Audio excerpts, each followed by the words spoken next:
بینەر و بیسەرین کوردستان 24 ئەف دەمێەوە باش هیڤیا دەمێن خۆش و سەلامەت بووەت خازین ئەس نەزیرکادانی گەیشت نەف وێن بەڕێز بوو پێشکەشکردنا خەڵەکە کادیش بەرنامەوە بەرنامەی کوردی وێجارێژی دی خزمەتەوەکەین دۆر تەوەرەکێ گرنگ ئەوژی تیتاڵێن کوردانە وەکە دیار ئینسان وەک تاک تایبەتمەندیên خۆ هەنە وان تایبەتمەندیات پارێزیتن دیسان گەل و نەتەوانژی وەک ئەوان تاکانە تایبەتمەندیên خۆ هەنە گرنگە ئەو تایبەتمەندی بهێنە پاراستن بلێ ئەت بەرجەستەکردنا وان تایبەتمەندیا وان تیتاڵ و وان دابوونەریتا جودایی هەیە ئەت بەرجەستەکردنێدا و ئەت کریارێدا لەورا وەکە ئەم بینین ڕوێ ئاینی ژیڤە دەبینی ئێک دین هەیە و هەموو کەس سەروی دینە بەڵام ئەت بەرجەستەکردنێدا ئەت ممارەسەکردنێدا جودانە ئەت ناڤا وێ چەندێدا لەورا مەدوێتن لێرە بەحث بکەین ئایا گەلێ کورد تیتاڵ و ڕەوشت و ئاکارێن وان چاوابووینە و چەند گرنگە ئەف تیتاڵ و ڕەوشتە بهێنە پاراستن ئەت ناڤا vê mijarêda dê çendîn pirsiyar hêne arastekirin aya tiştek heye eb navê akar û exlaqê Kurdan e dîsan aya Kurdan taybetmendiyên xwe hene el rûyê têgihiştina ayinî ve her wisa medvêt behs bikeyn heta çend pêwîst e akarên Kurdan e rengvedan hebîtin işlayê serkirdên me ve dîsan çi bikeyn bû saxkirina akarên Kurdan e et nava jiyana xwe ya rûjane da اف برسيارة وچندين برسيارين ديتر دبنا مجارة خلقا افرو قال زور بريس ماموستا عبد الرحمن صديق زور بخير بماموستا رزدار ماموستا وكما بحث كري چوا تاك تاكين انسانا تايبت مندين خوهنا وهولدتن وان تايبت منديا بپارزيتن هر وصا قالونا توانجي اف تايبت مندي هنا لو رمدفيتن ام افرو بحثا قالي كرد بكين اشروي دابو نريتو تيتالو عاداتو تقاليدين كردانفم كوان بحث بكين آية دسبيكي بزانين تشتك هيا بناوي آكار و أخلاق و تيتال و روشتين كردانة؟ أنا يخوي بخشن دي مهربان أم برسيارة ببرسيارة كي دي والام ددينو بله دبرسين كاميان شكل فورم بوي ديكيان دده يعني آين شكل و فورميك بكوملغا دده يعني كوملغا شكل و فورميك بآينك دده بله شون؟ كيلوان درسته أم برسيارة آوادي دەڵێن ئاینەکان لە ڕووی تیۆری لە ڕووی نەزەری ئاینەکان لە ڕووی نەزەری و لە ڕووی تیۆری شکلێک بە کۆمەڵگە دەدا ینی چۆن یعنی هەموو ئاینەکان کۆکن لەسەر خاڵێک کە دەڵێن مرۆڤ دەبێت پۆشتە بێ ئەمە قسەیەکە نەزەریەکەیەتی بەڵام کۆمەڵگە شکل بە ئاین دەدا لە تەطبیقکردندا چۆن ئەو پۆشتە بوونە عەرەبێک عەگالێک و دژداشیە لەبەرەکە کوردێک جلی کوردی لەبەرەکە تورکێک جلی تورکی لەبەرەکە تەنانەت ئەندازێ پوشێش کەواتە دەرکەوت ئاین لە ڕووی نەزەری شکلێک بە کۆمەڵگە دەدا داواکاریەکی هەیە بەڵام دوای کۆمەڵگە شکل بە ئاین دەدەێت هەر لەبەر ئەوەیە دەبینی و گەل و نەتەوانجی هەمان حاڵەتە بەڵێ ڕاستە کەواتە لێرە دەبینی بۆ هەر دینێک وەرگری ئاینی ئیسلام وەرگرە بە نمونە ئینسانێک لە هەموو دنیادا وەرگری ئینسانە بەێ زەمانیش هەر لەم زەمانە و سەدەی 21 دەژێ بەس مەکانەکەی و شوێنەکەی جیاوازە لەبەر ئەوە دەبینی لە زۆر خاڵدا هاوبەشە لە ڕووی ئاینی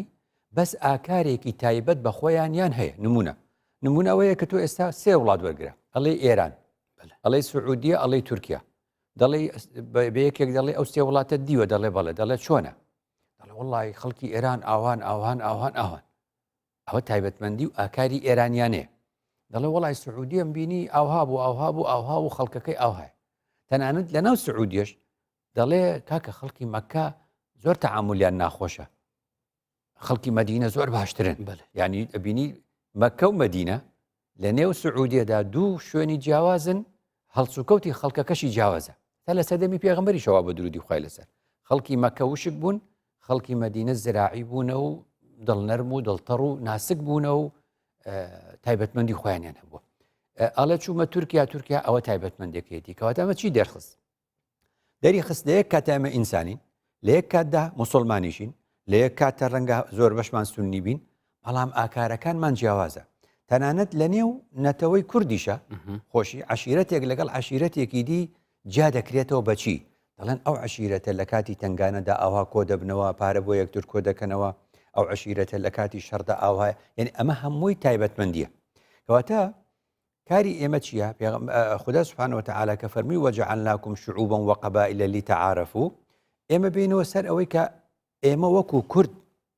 ئاکار و ئەخلاقی تایبەت بە خۆمانمان هەیە ئەبێ لە دەستی نەدەین. ئەم قسەیە دلیلی چییە کە من ئێڵێم؟ پێغەمبەر درودی خوای لەسەر دلیلە. پێغەمبەر درودی خوای لەسەر فەرمووی عەرەب هەمووی عەرەب بوو، عەشیرەتەکانیش هەمووی عەشیرەتی جیاواز بوون. لە فەرمودەیەکە پێغەمبەر درودی خوای لەسەر دەفەرموێ باشترین عەشیرەتێک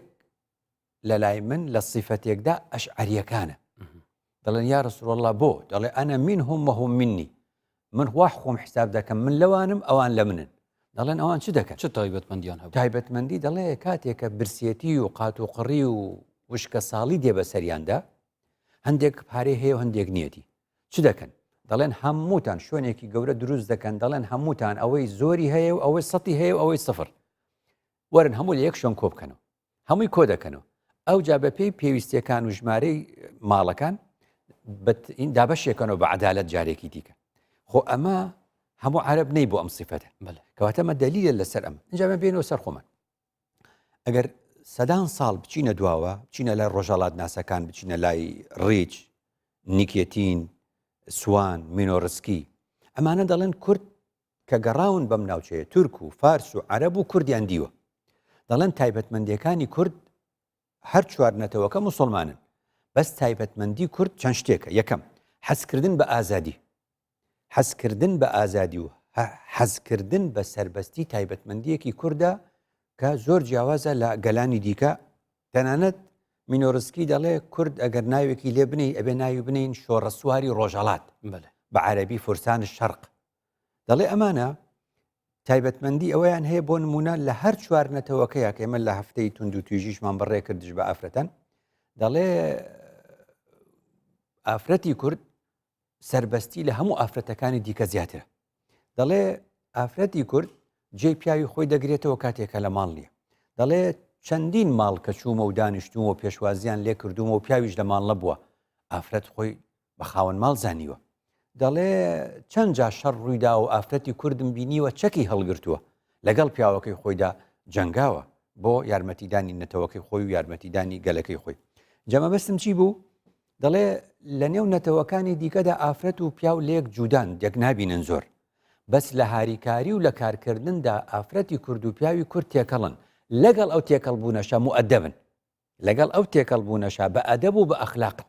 ئەمە چەند گرنگە ئێمە ئەم سیفەتانە بێنینەوە کە ئەمڕۆ سوودی لێوەربگرین. ئیمامی سیوطی تۆ حتمما زانستە ئیسلامیەکان باش شارەزای. ئیمامی سیوطی لە ساڵی 911 هیجری وەفاتی کردو، ئێمە لە 1440 یعنی نزیکەی 500 ساڵێک زیاتر لەمەوە بەروەفاتی کردووە. ئەڵێ ئین الله جعل الغیرەتە 10 ئەجزا. دەڵێ خوا سوبحانەوە ئەو وا دەڵێ، ئیمامی سیوطی وا دەڵێ، خۆ کورد نییە، دەڵێ خوددا غیرەتی شەهامەت و غیرەتی کردووە بە 10 بەشک بێ، فەتیسعەة منها في الأكراد. نۆی لە لای کوردە، یەک پشکێکی وواحد عند سائر الناس. ئەگەر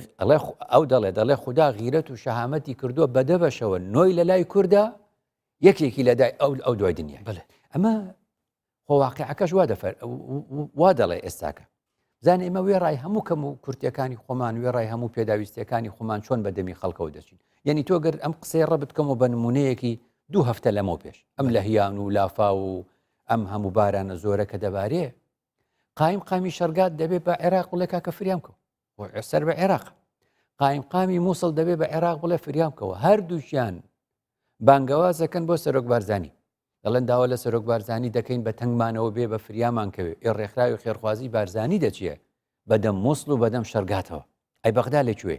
کەواتە هەموو ئەم نمونانەی کە ئێستا ڕوو دەدەن بەڵگەن لەسەر ئەوەی کا کورد ئەمە تایبەتمەندەکان. هەر سەبارەت ئاخفتنین جەنابێت مامۆستای بەڕێز ئەف پرسیارە هاتیە ئاراستەکردن بۆ شار و شارۆچکین کوردستانیژی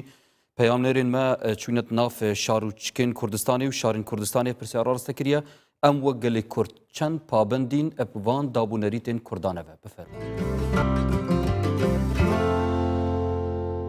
Eger em bi şêwekê giştî bêjin taradayeke heta niha ji dîsa jî baş e. Dîsa jî em girêdayîne em ez bînim yani em Kurd bi wan dîtal û rabîn û rûniştin û rawiştê xwe yê kurdewariyê kevnar ve girêdayîne. و ام گرک هیچ بزاوی بکن که ام پیو بین گردان ام زیبزی خوشبیر و نگن. بەنسبەت شکی خۆم ئەوەندە خەڵک نایەت ما بڵێن پرسیاری شتی کوردەوارەکانم لێ بکە شتە کوردەوارەکانی بێوێت نا بۆ دەرەجێ نییە بەس هەیە کەم هەیە بەس بۆ دەرەجێ نیە ینی بڵێن تۆ دڵ بۆ خۆشکەی بڵێ خەڵک حەزی لە شتەکانی خۆیەتی ئەگەڕێتەوە بۆ ئەو شتانی کە پێشووتر لە باوە پیرانە هەما بووە ئەمان بابە دەبن پێوەی نەخێر بۆ دەرەجێ نییە کە زۆر بێت حکومەت زۆر بەرپرسیارە لەو شتانەی کە لە مەکتەبەکان بە تایبەتی دەبینم کە حکومەت تاقۆیە سەر هەڵ بداتەوە لە بۆ جلی کوردەواری خۆمان وەکو جەمەدانی و جلی کوردی و ئەو شتانە لە مەکتەبەکان و مەسەلەن لە بەس ئێستاوا هەز دەکەم بەس لە مناسەبەکان ئەو شتانە بەکاردێتەوە جهێ داخیان ئەوان چەند ساڵێت دوماهی دە تایبەت ئەوێ پێلا تەکنۆلۆژیایە گەلک بەهایمە ئەنجیواکەش دەستداینەوە حتا ئەڤروکە جیلی نوها نزان باوبا بتوان سەر چێ سیستەمت بڕێ بەچوو بۆ نمونە هەندێک ساقەتێت باش جواکێمە کوردی هەبین وەکو هاریکاری و پشتەوانیایەتە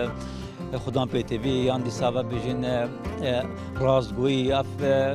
تشتێت هەلوکە هەمینەمانە بەرواژی چێبیە ئەگەر تۆ کومیلەت بتێ بە جیهانی بناسیێنی جیاویتەوە لە نەتەوەکانی تر ئەبێ ئەو کللتورە پارێزین پاراستنەکەی زۆر پێویستە ئێمە وەکو جلوبەرێک وەکو خشەڵ وەکو جۆرەها شتی کۆنی کولتوری کوردەواریمان هەیە بەس خەریکە لە ناوە چێ زیاتر شتەکانمان لاساییکردنەوەی ئێستا زۆر بەداخەوە ئێمەی کورد ئەتوانم بڵێن لە زۆربەی گەلان ئێمە زۆر باشتری بە ئاکار و ڕەوشتەکانی خۆمان پابندین بەڵام ئەبینین ئەمڕۆ کە سەردەمی تەکنەلۆژیایە هەستەکەم ئەو بەها کۆمەڵایەتیان ئەو ڕەوشتە جوانانەی نەتەوەی کورد هەستەکەم کاڵ دەبیتەوە بەرەو کاڵبوونەوە دەچێت جێ داخەیە ینی هەر تشتێ فلکلۆرێمە ئاژکێ زمانی باو با پیرێتمە ئاژە قەنجی و باشێتمەیت بەرێ ئیرۆکە ئەم بەرێ خەتینێ پچپچەیت بەرکی مایی بەچن ئەم داخوازت کژ خەلکی خۆش مەلەتی خوا دیسەوە ئەوان عادات و تەقالید و کەلەپۆرتی خوا ئەم بزەڤڕینڤە وەگەلە جارە بەرێمە سەردان هەبی مەسەن هەر عیدەکە هەبا هەر تازیەکە هەبا هەر نساخیەکە گوندێکی هەبا مە هەماری کاری کوردت کرد ئێمەی کورد زۆر پابندیم بۆ بەڵام لەسەر ئەوەی کە ئێستاکەگە لەسەر ئەوەکانی کۆنی خۆمان بڕۆین لەسەر قسەی دایک و عین باوکمان بڕۆین کە ئەوانەی کۆم بە دایان کرد و باسی کەم بۆمان زۆر پابندیم بۆ بەڵام کەسە چی لەسەرەوە دەڕۆ کەس تەماشای درامایەکان دەکەن سەری و درامایەکان و لەسەر ئەخلاقی درامایەکان دەڕۆ کەس لەسەر ئەخلاقی کۆنی کوردەواری خۆمان ناڕوە تشتێک و ئەو ئەخلاقیەتە بن پاراستنێ ئەبرۆکە ئەم نەشێن بژین و ئەم بێ پارێزن چکە هەر پاراستیە دەفمە جڤاکێ مەبێت خواستن لێ تشتێ باش کوم بێژن ئەم هەر توی پاشکەفتنیش دەما بنم توی کەتوارێ بوری دە بمێنن ژی توی چارچۆڤە گرتی توێ مەیاوێدا ئەو ژی باش نەخراپینە چونکە دنیا زویە پێش کەوتن لەورە via پێنگاوت مەجی بەرەو پێش بچن لێ گرێدای بوری بە چونکە بوری هەکەر ئەم تێکیلی ئەڤروێ خوا بکن ئەم هزرێکی سوباهی ژێ دەرێخن دێ هزرێکە ناجەح بتن. بله بینرین برس سپاس بوان برزانه که بجدار بون اتناوان و کسبوپانه دما مستی برس و کوان برزانه آموزه پیدای زور به بحثا وان تشتین سرو کر سرویا انسانی وکو پوشین و وکو بلین خارن و دابون ریتن کردانه بسرو اگر جنابت کومنتک سر هبیتن بفرمو اگر نجیدی چین سر تاریخو مدویتن پرسیار خوشی هم آراستی تبکن هگر تأخفتن سروی چندی جی کر پاشی بچین سر تاری آیا کردان تایبت مندین خوهنه الروی تیگشتنکا تایبەت بەرامبەر ئاینی ئاکار ئەو بەشەیەکە لە ئەخلاق و لە تیتاڵ و لە چۆن دەڵێ ئەخلاقی کوردەواری و جۆری بیرکردنەوەی وەکو ئەو بابەتانی کەوا ئێمە ئیشارەتمان پێکرد اینجا تۆ پرسیارەکەت باسی ئاینیشە ئاین هەر ئاینە ئاین هەر ئاینە هەمان ئەو ئاینەیە کەوا لە لای هەموو گەلانی موسڵمان هەیە بەڵام خۆ ئەبینی دوجار هەر گەلێک لەو گەلانە بە جۆرێک پیادەی ئاین دەکەن بۆیە من ناوم ناتێگەشتنی کوردانە لە ئاین بۆیە شتێکم وتوتم ئیسلامی کوردی مەبەستم چییە مەبەستم ئەوەیە مالیزیا هەڵسوکەوتی بە ئیسلام جۆرێکە تورکیا جۆرێکە ئێران جۆرێکە سعودیە جۆرێکە مستر جۆرێکە مە چمان پێ دەڵێ ئەو قسەی پێشووکە کردمان ئیسلام شکل بە کۆمەلگە دەدا لە ڕووی واتایی بەڵام ئەف چەندەیە نۆرمالە مامۆستا بیژنی ئاین دینی خودێت وێتن یعنی چاوە خودی ئێکە قورآن ئێکە پێغەمبەر ئێکە ئاین بخۆ هەموو هەر ئێکە ئایا بوچی تێگەشتنین جودا و جیاواز هەنە و مەمارەسەکردنیشدا ڕەنگڤدان هەیە هەر ئەوەیە قورآنە و سنەتە ئیمامی شافعی بە جۆرێک لێ تێدەگا ئەبوو حەنیفە بە جۆرێک لێ تێدەگا ئاەتەکانی قورآن فەرموودەکان مالیک بە جۆرێک و ئەحمەد بە جۆرێک ئەوە چییە؟ ئەوە هەموو ئەوەمان پێ دەڵێ کە دوجار ئاین بۆ مرۆڤە ئەم مرۆڤە چۆن لێ تێدەگا بە تێگەشتنی خۆی ڕوونی دەکاتەوە هەر لەبەرەوەی دەبینی گەلان تێگەشتنیان بۆ ئاین جیاوازە من نمونەیەک پێ بڵم دوو نمونە لە کوردەواری پێدەڵم دەچمە بارزان و دێمەوە بۆ بابان یعنی لە نێو کوردەواریدا ئەم ئاینە فراوانە کە دێ خەڵک خۆتوانای ئەوەی نییە لە هەموو فراوانی ئاین تێبگا زۆرە ئەوەیە کە عارفی کورد دێ چ دەکا دێ شۆرت لیستی دەکا کورتی دەکاتەوە دەڵێ لە ئەمڕۆدا ئێمەی کورد ئەم بەشەمان لەم سەیدەلیە لەم دەرمانە پێویستە بۆ چارەسەرکردنی نەخۆشیەکان هەموو شێخانی بارزان وەرگرە بەیەکەوە کۆی وەرگرە ئاینیان لە 5 خاڵدا کۆ کردوێتەوە ئاین تێگەیشتنی کوردانە بۆ ئاین لە لای شێخانی بارزان لە 5 خاڵدا کۆبووەتەوە خاڵی یەکەم قوربانیدان خەباتکردن لە پێناوی ژیانێکی سربەستانە و ئازاد ئەمە هەموو کورد ئاوا لە ئاین تێگەشتووە ئاین فاکتەرێکە بۆ سربەخۆی ئاین چەند پاڵپشتیا وان مەبادەات ئەمەیەک ینی کەرامەتی بەنی ئادەم کەرامەتی ئینسان وا دەخوازێ ئەم ئینسانە ئازاد بێ بۆی ئەم ئینسانە ئازاد بێ دەبێ ماڵێکی سربەخۆی هەبێ کەواتە هەموو ئەم شۆڕشانەی کە لە کوردستان و لە چوارپارچی کوردستانە ڕوئەدا لە پێناوی چیە کورتی کەیتەوە دێتەوە سەر ئەو قسێ هەوڵدان خەباتکردن قوربانیدان لە پێناوی ژیانێکی سربەستانە و ئازاد دوو وتویانە خاڵی زۆر سەرەکی بریتیە لە پیادەکردنی دادپەروەری کۆمەڵایەتی عەدالەتی ئیجتیماعی کە ئێمە ئەمڕۆ باسی شە گەندەڵی و گەندەڵی دەکەین هەموو ئەم خاڵێ خۆ ئەگەر ئەمە پیادەکەین عەدالەتی ئیجتیماعی لە بەرنامەی حکوومەتدا ڕەنگ بداتەوە ئەمە بەری 100 ساڵم قسەیە کراوە ئەمە تێگەشتنی کوردانەیە بۆ ئاین کە عەدالەتی کۆمەڵایەتی یەکێکە لە فاکتەرە سەرەکان و کۆڵەکە سەرەکەکانی ئاین سێم گوتویانە ئاینەکان ئازادن لە کوردستاندا ئاینداری خۆیان بکەن بۆ ئەمە چیمان پێویستە پێکەوە ژیانی ئاشتیانەی نێوان ئاین پەروەرەکانمان پێویستە ئەوە لەو کاتەوە تا ئێستا وەکو کەلتورێکی کوردەواری تێگەشتنێکی کوردەواری لە ئاین ڕەنگی داوەتەوە چوارم گوتویانە بەشی زۆری کێشەکان لە ڕووی کۆمەڵایەتی لە چۆ ڕوودەدا لە ناتەبایی نێو خێزان شێخانی بارزان دەستیان هەبووە لە چی داڕشتنی بڕگەیەک لە ڕووی ئاینیەوە بۆ بە کوردیکردنی سربەستی و پێدانی ئازادی بەمانایەکی تر بە کچان و کوڕان بۆ پێکهێنانی ژیانی هاوژینی و هاوسەری چونکە ئەگەر ئازادی نەبێت لەو بوارەدا ئەو کاتە ناتوانانی تۆ بەڕاستی خێزانێکی تەبا دروستکەی خێزانێک بە بێگرفت بێ بەشی زۆری هەموو ئەم تەلاقی ئەمڕۆ ڕوئەدا چییە ئەلەوێوە دێ کە کەسەکان سربەخۆ ئازاد نین لەو بڕیاردانە فەرزی دەکەن بەسەریانە ژن بە ژن و گەورە بە بچووک و لەبری خوێن و هەموو ئەم عادەتانە ئەو کاتانە باسی لێکراوە و دژایەتی کراوەکە بێ خاڵی پێنجەم و کۆتایی گوتویانە دوجارێمە لە چۆ دەژین لەسەر ئەو خاکە ژینگەی ئێمێ فکرەی بیرۆکەی ژینگە پارێزی فکرەی ژینگە پارێزی کە بابەتێکی دوور و درێژ و دەکرێت درێژتر باسی بکەین کە دەبێ پێکهێنەرەکانی ژینگە بێنە پاراستن چونکە ئێمە لەم ژینگەیەدا دەژین ئەم 5 خاڵە هەمووی پاڵپشتی ئاینی هەیە بەڵام جوان توانی ویانە کورتیکەن وەرە بۆ بابان گەورەی شێخانی بابان کاک ئەحمەدی شێخ گەنجان ڕەنگە نەزان کاچێ سلێمانی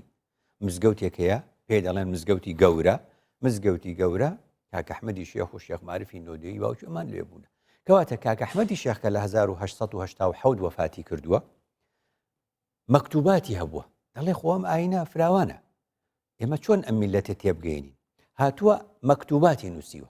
مەکتوبی یەکەم مەکتوبی دووەم مەکتوبی سێ مەکتوبی چوارەم بەم شێوازە مەکتوباتی نووسیوە هەموو ئەمانە مامۆستا مەلا عەبدولکەریم تعلیقاتی لەسەر هەیە و تەرجمەی کردووە و ئیدی بڵاو بۆتەوە و لە سەردەمی خۆیدا ئەم مەکتوباتانە ڕۆڵێکی گەورەی جێڕاوە بۆ ئەوەی بە کورد بڵێ تێگەشتنی کوردانە بۆ ئاین چۆنە ئێمە چۆن لە ئاین تێدەگەین زۆر جا بە منیش دەڵێن یعنی تۆ بۆچی زۆر جا ڕخنە دەگری لەم ئاینداریە من ڕخنەم لە ئاین نییە ڕخنەم لە ئاینداریە ڕخنەم لە دین نییە ڕخنەم لە متەدەینە ئەمە نەمهێناوە ئەمە کورد هێناوێتی کورد هەمیشە حەزەکە لە هەر بوارێکدا 100 وەرگری حەزی لە دەرەجەی کەم نییە لەبەرەوە کاک ئەحمەدی شێخ ڕەحمەت بێ دەڵێ لە مەکتوبی یەکەم لە مەکتوبی ژمارەیەکدا لەژێر تایتڵ و ناونیشانی ئەمر بە چاکە و نەهی لە خراپە دەڵێ موریدەکانم برادێرەکانم من قسە ناکەم لەسەر چاکەکانتان قسە لەسەر گوناهە گەورەکانتان دەکەم عیب و شوورەیی گەورەی ئێوە ئەوەیە کە مسلمان و گوناهە گەورەکان ئەنجام دەدەن ئەڵێ وەختی ئەم کارە دەکەم نابێت لێم عاجز بن وەختی ئەم کارە دەکەم پێم مەڵەن تۆ بۆچی ڕەخنەمان لێ دەگری و ڕەخنە لە ئاینداریمان دەگری ئێوە دەوێت بزانن من ئەم قسەیم لە خۆم و نەهێناوە ئەمە عومەری کوڕی خەتابە فەرموویەتی رحم الله امرئا أهدى إلي عيوبي ئەبێ ئێوە مەمنونم بن ئەبێ ئێوە سوپاسم بکەن کە من عیبەکانی خۆتان وەکو ئاوێنە و نەینۆک دەخەمە بەرچاوتان پێتان نیشان دەدەم کەواتە ئەمە ئەخلاق و ئەمە ئاکار و لێگەشتنی کوردانەیە لای باشە مامۆستاگەر ئەم زۆر تەکەزە لێ چەندێ بکەین کە ئەم خۆ بگرین ئەب تیتاڵ و نەریتێن کوردانەیەت قەدیم و وەکو بڵێن عەرەبیت بێژن تەشەبوسێ پێ بکەیت دەستت خۆ پێوە بگری هەمان دەمدەما مامۆستا ئەوە حاڵەتێکی دروست ناکەتن کە پێشڤەچوون دروست نەبیت ناوە کومەڵگەهێدا بۆ نمونە ئەڤروکا ئەگەر کەسێک لاساییکردنا وڵاتێکی پێشکەفتی بکەتن ئەوان وڵاتێت ئۆڕۆپی تەنانەت ئەف وڵاتێت ئەقلیمی دەوروبەرێت مەژی وەکو تورکیا بوو نمونە ئەگەر ئەوێ چەندێنەکەین پێشڤەچوون دێ دروست بیت دروست دەبێت چۆن دروست دەبێت دەڵێن سێ زاراوە هەیە ئاگاداری بە بەێ یەکێک بە زمانی عەربی دەڵێن حەضارە ئەم حەزارەتە بە کوردی دەڵێن ژیار و ژیاری دەڵێن ئەگە بیکەین بە هاوچێشەیەکی بیرکاری دەڵێن ژیاری واتە حەزارەت یەکسانە بەچی مەدەنیەت سیڤیلایزیشن فی یعنی لێکدان لەگەڵ چی لەگەڵ کەلتور لەگەڵ کەڵچەر کەواتە ئێمە لە ژیاری کوردی بۆ ئەوەی دروست دەبێ لە مەدەنیەتدا هەموو پێشکەوتنێک لە دنیا وەردەگری مەدەنیەت بریتە لە پێشکەوتنە مادیەکانی دنیا هەمووی وەردەگری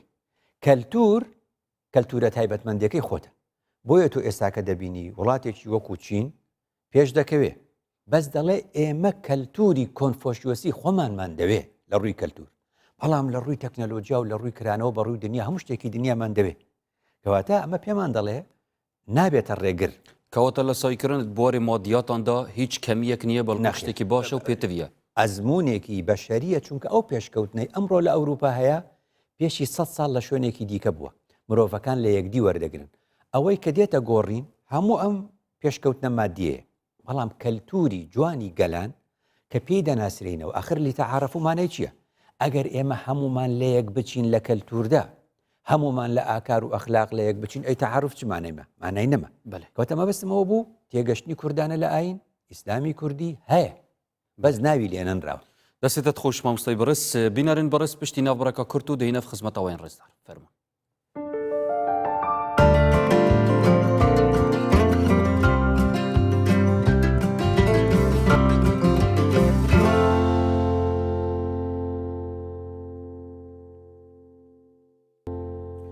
بینەرن بەڕێزە خۆشتەوی دووبارە سڵافلوە بن بەرداوامین گەلوەدا بۆ درێژە پێدان سەروی تەوەرمە دەستنیشان کردی ئاکار و ئەخلاق و تیتاڵێن کوردانە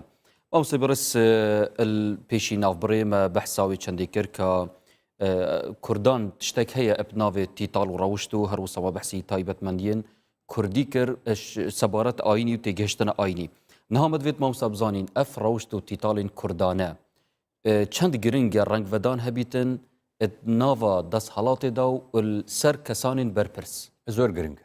زۆر گرنگە چونکە ڕۆژگار سەلماندی کە ئەم ئاکارە کوردیەی ئێمە هەمانە ئەبێ بێتە پاراستن یەکێک لەو فاکتەرە سەرەکیانەی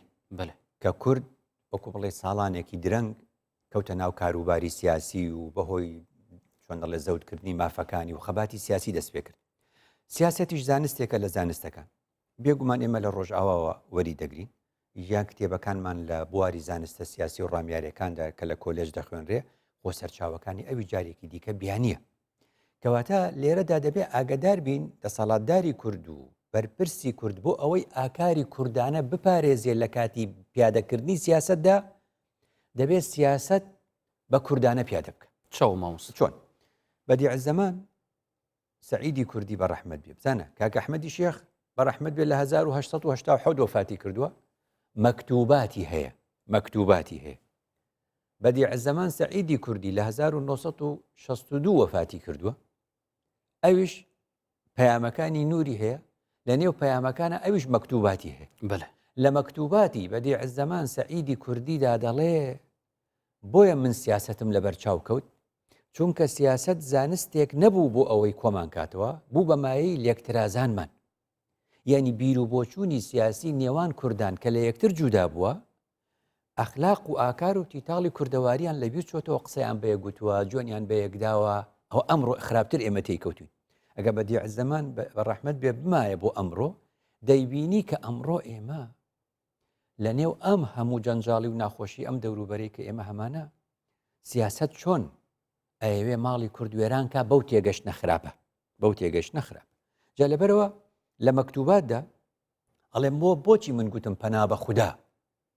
پەنا بە خوددا لە شەیتان و سیاست بۆ ئەو دووەم تێکەڵ کرد چونکە سێرم کرد کورد لە نێو خۆیدا سیاست بە جۆرێک پیادە دەکا کە لە یەکتریان دوور دەخاتەوە کاتێک کە ئاینداری دەکا و سیاسەتیش دەکا جارێکی تر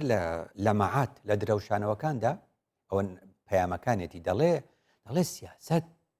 یەک وەحشی برسیە تێر نابێ بەرژەوەندیە چونکە سیاست بەرژەوەندیە دەڵێ وەختێک کە ئەمە زاڵ دەبێ بەسەر ئاکارە ئاینیەکانماندا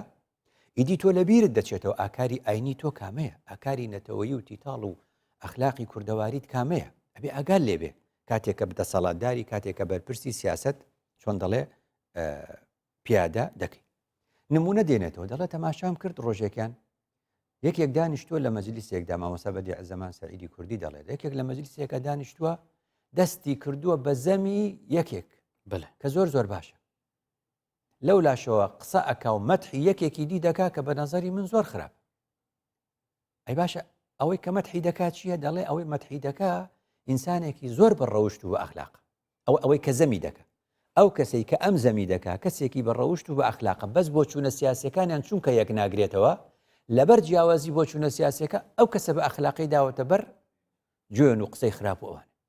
لە کاتێکدا ئەوی دیکە کە ئاکاری جوان نەبوو بەس چونکە لە ڕووی سیاسیەوە بیر و بۆ چوونیان یەکە کەوتۆتە مەدەحکردنی گوتم ئەمە چۆن دینداری چۆن وابێ ئەمە دەبێت ئاگداری ئەوە بین کە سیاست دەبێت ڕنگدانەوەی ئەخلاق بێ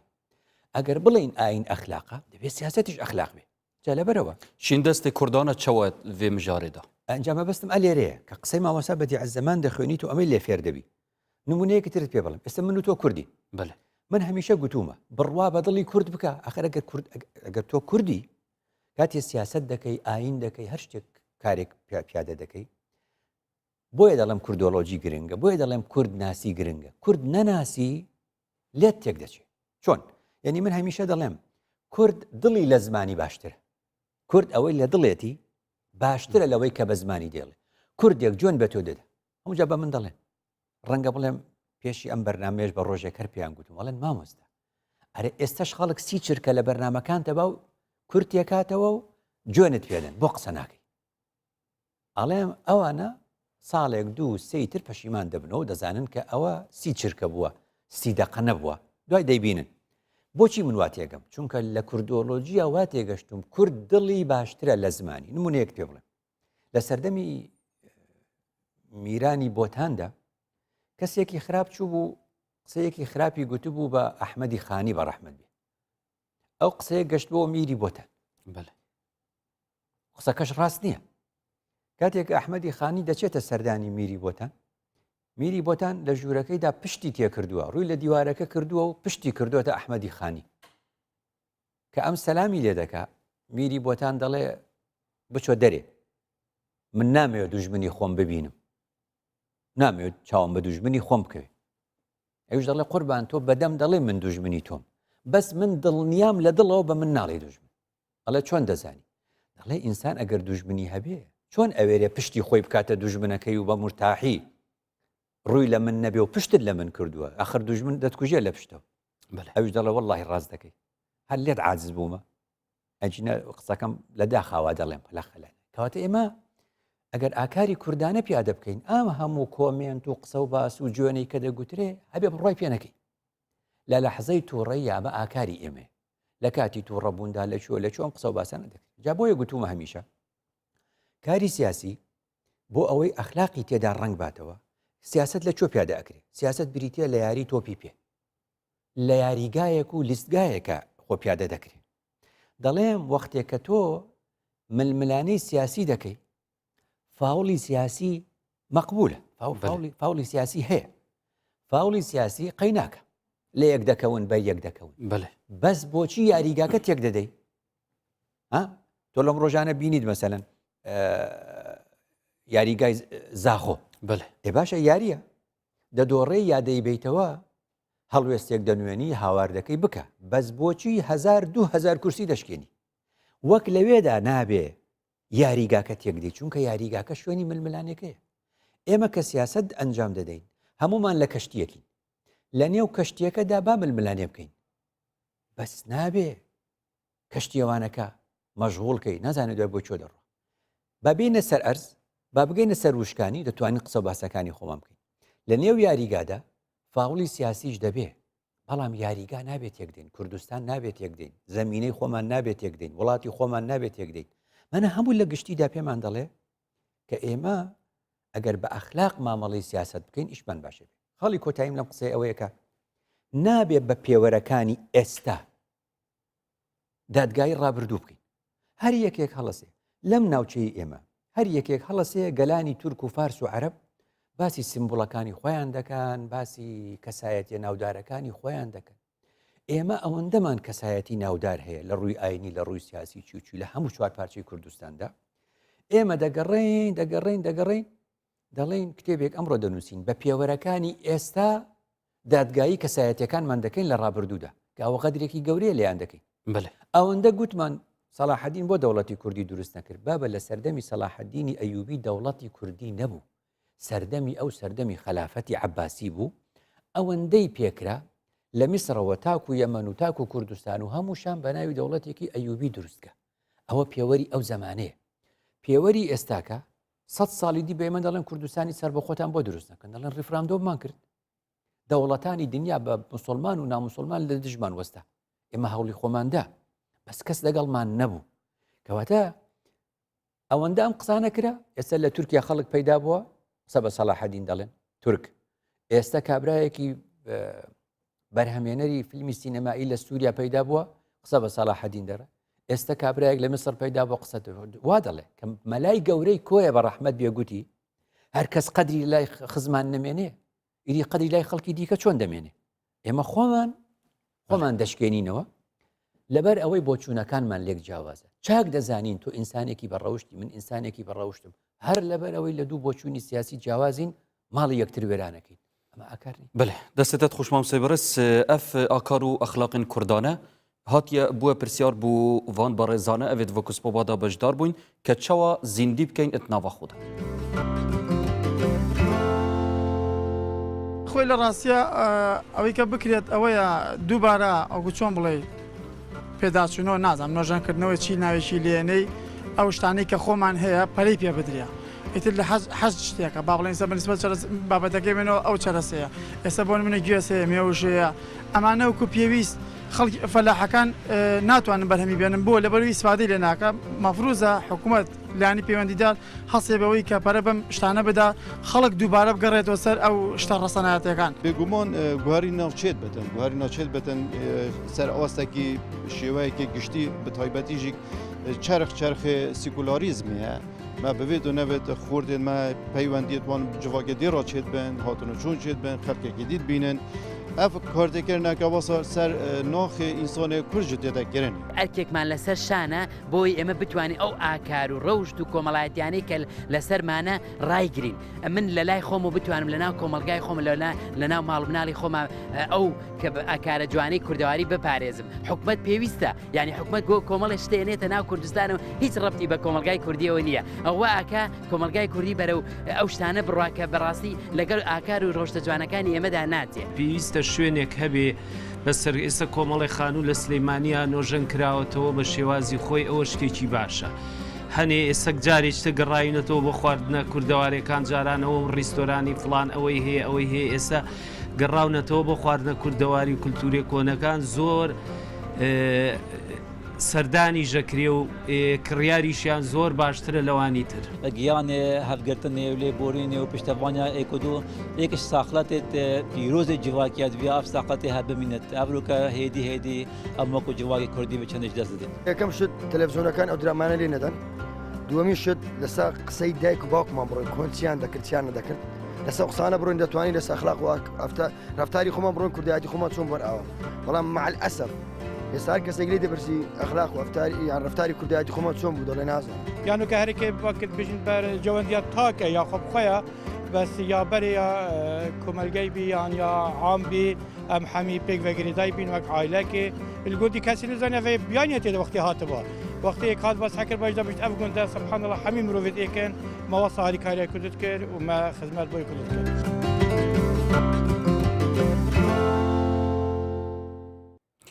بینەرن بەڕێز سوپاس بووان بەڕێزانە کە پشکدار بوون ناواوان ڕاو سەرنجاندا هەر ساخ و سەلامت بن. مامۆستا ئەوان بەحسا vê çendî kir û bersivên xunda sebaret pirsiyar hatiye arastekirin. Min jî divitin ez pirsiyareke arasteyî te cenabê te bikim sebaret vê çendê aya parastina evî kulturê û evan tîtal û sîfatên Kurdanê qedîm ke bihayên zûr gewre hene nava wekû bilin dîroka milletê Kurda aya ev birpirsiyaretiya parastina vanet kevîte ser milêkê tak komalge giştî yan jî hikûmet û desalat yan jî silkê perwerdê yan jî hemû pêk ve birpirsiyaran vê çendê de. ڕاستە وەکو دەڵێن ئەمە لەو جۆرە پرسیارانەیە کە وەڵامەکەی لەگەڵ خۆیدا هەڵگرتووە بەڵێ عادەتەن دەڵێن ئەرکی هەمووانە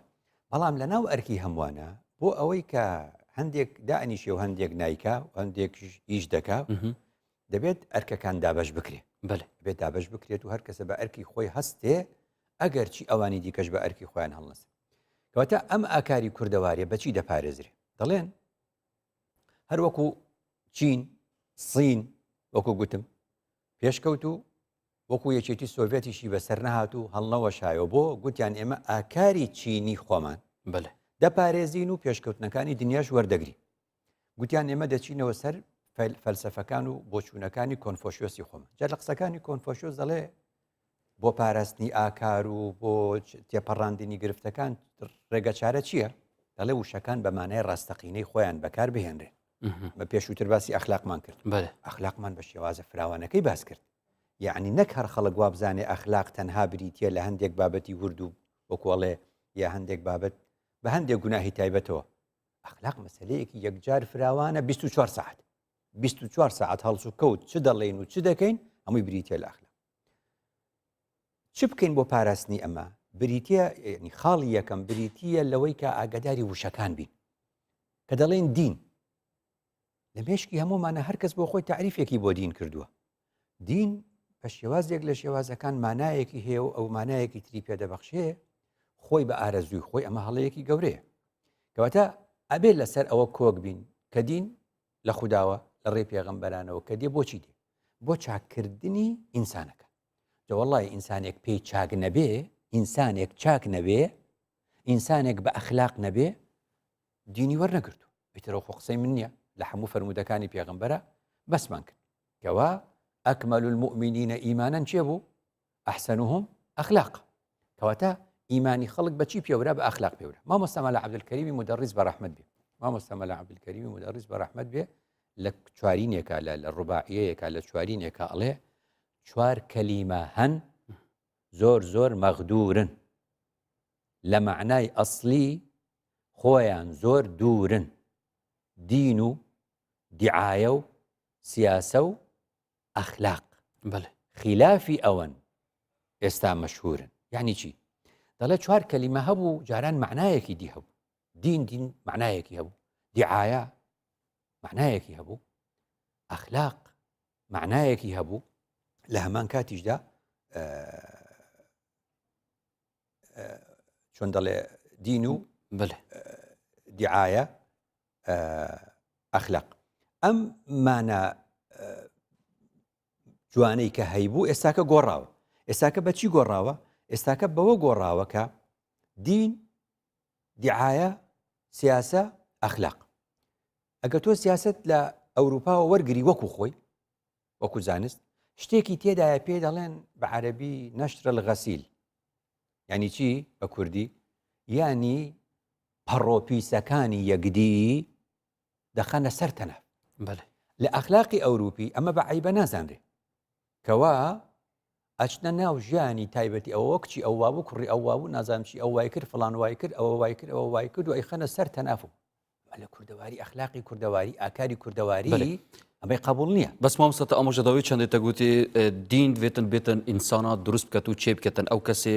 باش نەبیتن کەواتە دینی نەگەهشتیە ئەگەر سەبارەت کوردا بێ ئەختنی ببێژین مامۆستای بەڕێز کە کورد 1400 ساڵە هاتنە ئیسلامی بسلمان بووینە پێشینگی نەموسلمان بووینە کەواتە ئاکار و ئەخلاقی کوردانە تۆ زڤر نییە بە 1400 ساڵە؟ نه ئەخلاق باسمان کرد وتمان پێغەمبەر لە ئەڵقەی پێشوو گوتمان پێغەمبەر دوودی خوای لەسەر فەرمێ ئینەما بوعیثت لئوتەممە مەکاریم الأخلاق پێشی ئەوەش ئەخلاقە بوو هەتا نمونەمان بەوەی هێنا گوتمان زمانێکمان بۆ بدۆزەرەوە یەکێک گوتوێتی دزی ئەخلاقێکی باش کەس وای نەگوتووە کەواتە قسەکەی مامۆستا مەلا عەبدولکەریمی مودەڕیس بە ڕەحمەت بێ دین و دیعایە و سیاسە و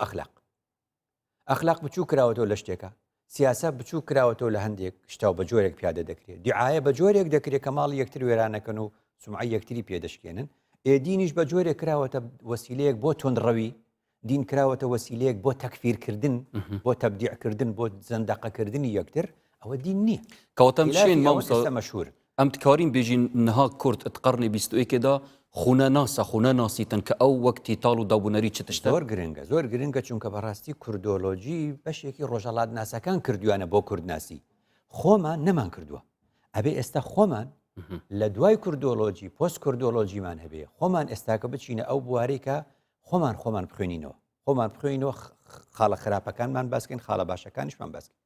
جا ئەم قسەی کە مامۆستا مەلا عەبدولکەریمی مودەڕیس فەرمووی دین و